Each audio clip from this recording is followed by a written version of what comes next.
Hello बच्चों, आज हम करेंगे इलेक्ट्रोस्टैटिक की प्रॉब्लम, जिसमें हमारे पास आता है हमें दो चार्जेस गिवन है, उनको हमने इंसुलेटिंग वायर से लटकाया हुआ है। तो हमसे पूछा जाता है कि बेटा फोर्स का रेशियो क्या होगा चार्ज के साथ, फोर्स का रिलेशन क्या रहेगा, मास का रिलेशन क्या रहेगा। हमें कुछ वेरिएबल्स देगा और एक अननोन क्वांटिटी के बारे में पूछ लिया जाए। तो देखो डिस्कस करते हैं। सबसे पहले हम ये देखते हैं इसका फ्री बॉडी डायग्राम। तो लेट्स सपोज ये जो हमारा मास है इसका मैं फ्री बॉडी डायग्राम बनाता हूं। तो बेटा फ्री बॉडी डायग्राम क्या रहेगा, इसका मास ग्रेविटी के कारण जो इसका वेट लगेगा बेटा वो नीचे mg। अब ये दोनों सेम टाइप ऑफ चार्जेस हैं हमारे, तो अगर ये दोनों सेम टाइप ऑफ चार्जेस हैं तो इस पे क्या लगेगा बेटा, रिपल्शन। क्या लगेगा, रिपल्शन। इसको मैं किस चीज से लिख देता हूं, F इलेक्ट्रिक। मतलब जो इलेक्ट्रिक चार्जेस के थ्रू फोर्स लग रही है वो क्या है हमारी, F इलेक्ट्रिक। अब ये स्ट्रिंग से भी बंधा है बेटा, तो अगर ये स्ट्रिंग से बंधा हुआ है तो इस स्ट्रिंग में क्या आएगी बेटा, टेंशन। इस स्ट्रिंग में क्या आएगी, टेंशन।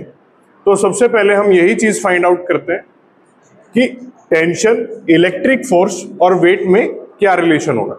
तो जैसा कि हमने 11th क्लास के चैप्टर वेक्टर में पढ़ा हुआ है कि जो नेट रिजल्टेंट आएगा, अगर ये मेरा जो सिस्टम है वो स्टेबल इक्विलिब्रियम में, क्या होगा, जैसे ही मैं दो मास को चार्ज प्रोवाइड करता हूं तो वो रिपल्शन के कारण एक पोजीशन पे जाके स्टेबल हो जाएंगे। तो अगर ये स्टेबल है तो इन तीनों का जो नेट वेक्टर समय बेटा क्या आना चाहिए, 0। तो यहां से हम क्या समझते हैं कि इन दो का, ये जो mg वेक्टर है और f इलेक्ट्रिक वेक्टर है, इन दोनों का जो वेक्टर सम आएगा वो टेंशन के इक्वल होगा। तो इन दोनों का जो नेट रिजल्टेंट आएगा वो कहीं ना कहीं सेंटर में आएगा। ठीक है, तो यहां से मैं क्या लिख सकता हूं बेटा कि जो टेंशन होगी वो किसके इक्वल होगी, F इलेक्ट्रिक का स्क्वायर प्लस mg का स्क्वायर। ये तो आया बेटा मेरा टेंशन। ठीक है, यहां से हमारी एक चीज क्लियर हो गई कि इस इंसुलेटिंग वायर में टेंशन क्या होगी। इसके बाद सेकंड चीज हम देखते हैं कि चार्जेस का एक दूसरे के साथ रिलेशन क्या रहेगा, फोर्स का रिलेशन क्या रहेगा। तो यहां से हम कुछ कैलकुलेट करेंगे। क्या कैलकुलेट करेंगे, फ्री बॉडी डायग्राम से देखेंगे। हमें गिवन है कि बेटा ये जो एंगल है यह है थीटा। तो मैं क्या करता हूं,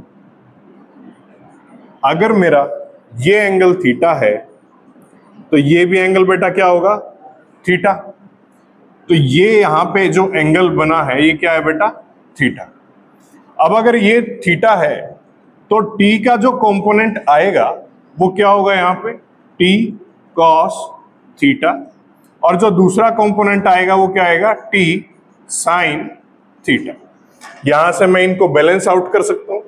तो देखो क्या बनेगा, t sin थीटा किसके इक्वल होगा बेटा, F इलेक्ट्रिक, जो हमारी इलेक्ट्रिक फोर्स है उसके इक्वल।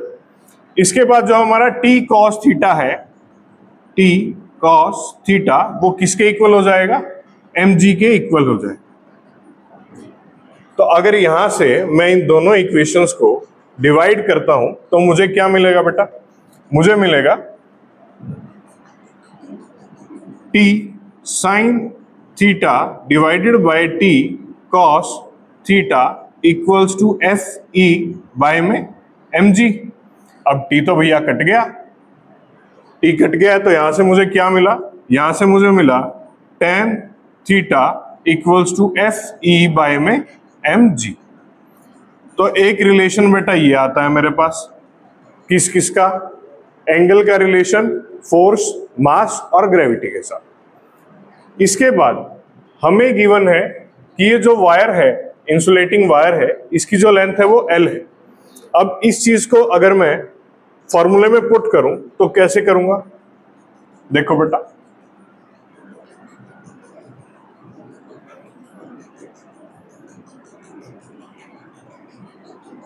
मुझे ये लेंथ गिवन है L, यहां जो मेरा एंगल है वो क्या है, थीटा।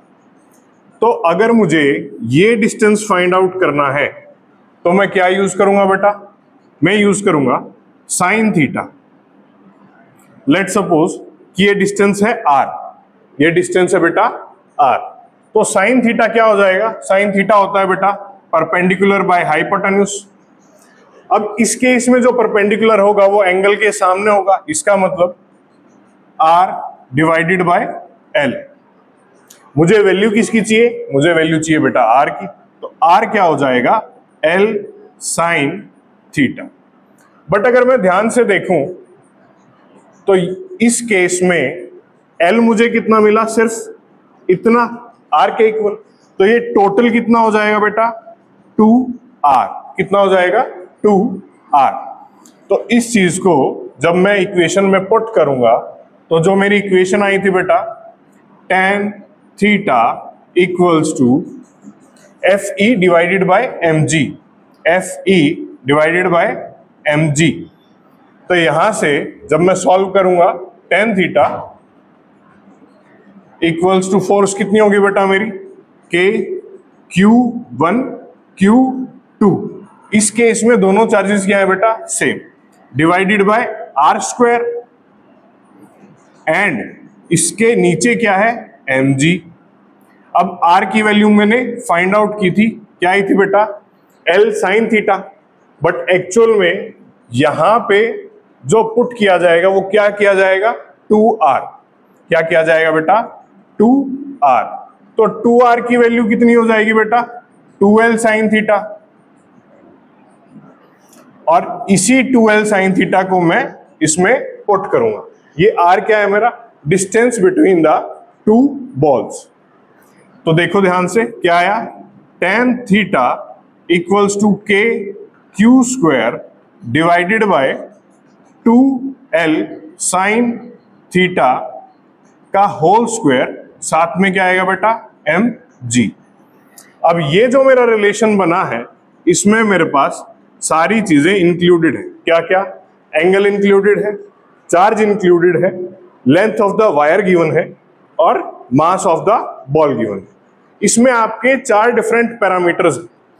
तो आपको क्वेश्चन में क्या दिया जाएगा, आपको क्वेश्चन में कोई भी 3 पैरामीटर्स दे दिए जाएंगे और आपसे चौथा फाइंड आउट करवाया जाए। तो इन टाइप ऑफ क्वेश्चंस को हम ऐसे सॉल्व करते हैं। सबसे पहले टेंशन निकाली, tan थीटा निकाला, रिलेशन फाइंड आउट किया, उसके बाद हमने इनके बीच का जो डिस्टेंस था वो फाइंड आउट किया, और फाइनली जो मुझे मिलता है वो क्या मिलता है, tan theta equals to k q square by 2l sine theta का whole square multiplied by mg। Hope आप सभी को समझ आया होगा। इसके बाद हम करेंगे नेक्स्ट लेक्चर।